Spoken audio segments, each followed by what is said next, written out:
Well, the Warships news. This time here, we're going to bring you some information about the Wargaming Fest, and they're going to detail what's planned for 2017. So sit back, relax, and enjoy the show. I'm gonna have to rain down a godly fucking firestorm on you. Alright, first up, and we're going to go into the first thing that comes to mind, and that's going to be the American cruisers. Now, as you can see on the screen right here, you can see the old cruiser line that we currently have in the game, and now we're going to be switching to this new cruiser line. Basically, we're going to have the three ships that are going to be down tiered. The Pensacola, New Orleans, and the Baltimore will go down one tier. And then you'll have the new ships coming inside of it, which will be Buffalo for that section there. And then you'll have on the other branch, split off branch, would be the Dallas, Helena, Cleveland, the Seattle, and Wisher. So that's where we're going to be at. We'll bring you more details on that when that becomes available. For right now, let's move on to the next thing. And the next thing we have coming up is badges. So as you can see on the screen right now, we have emblems and personal insignias that's going to be added to the client. They will be available for the player's profile and in the contact list, and also in battle. There will be two types to start with: patches, which consist of a background or a shield and a logo or icon. Then the second type will be more complex, a single piece design, as you see on the screen right now, where players won't have the option to upload their own imagery at this time, but they'll be diverse enough to allow you to create your own kind of badges. Alright. And now they want to bring up an event arcs. Basically in 2018, they plan to bring more direction to the game with new ships, commanders, operations, and campaigns that will be introduced. They have no plans to slow down their pace, as they say. However, they have planned to organize the content released into themed arc events. The arcs are going to be basically like they say in the TV series, and at the point to be different episodes connected to one common storyline. So as you can see on the screen right here, you can see the French arc that they're going to be, in the example, French battleships.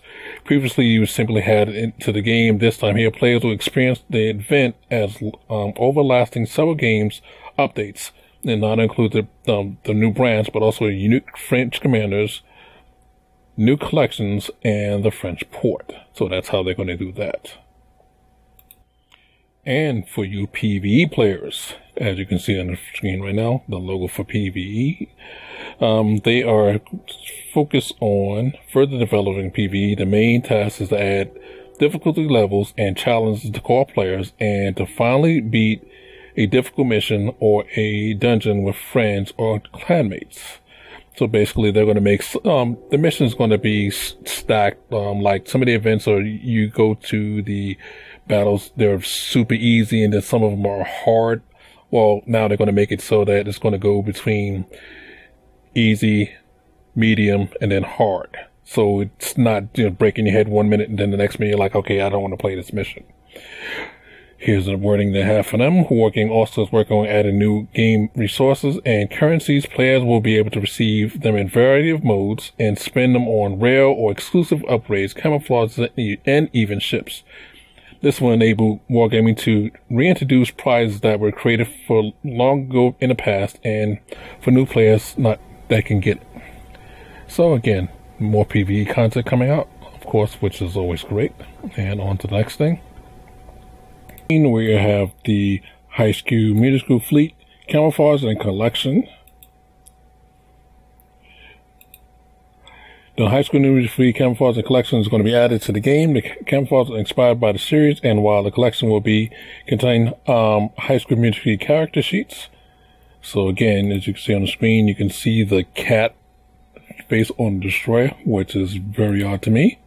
And also, you can see the biographical data of the captain or on the screen. Well, last on the list, it's basically going to be quality of life. And this is what their plans are. Wargaming plans to continue the improvement of in-game content and mechanics with the community. Work is needed on aircraft carriers. Oh my god, if they talk about this again, I'm going to shoot myself.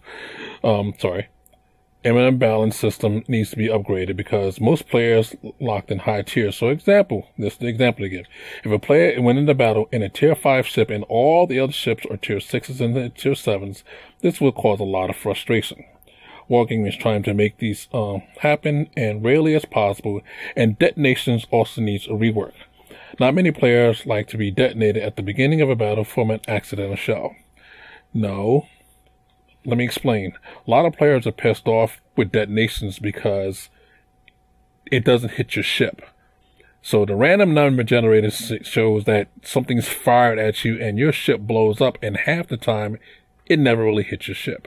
Now, if it hits your ship and hits a magazine, again, most players would actually understand that, but in this case here, you know. So, well, that's all we have today. This is Warp 103 saying warp out, have fun. Check you in the next one. Please hit the like, subscribe button. The channel will sure appreciate it. If not, well, check you later.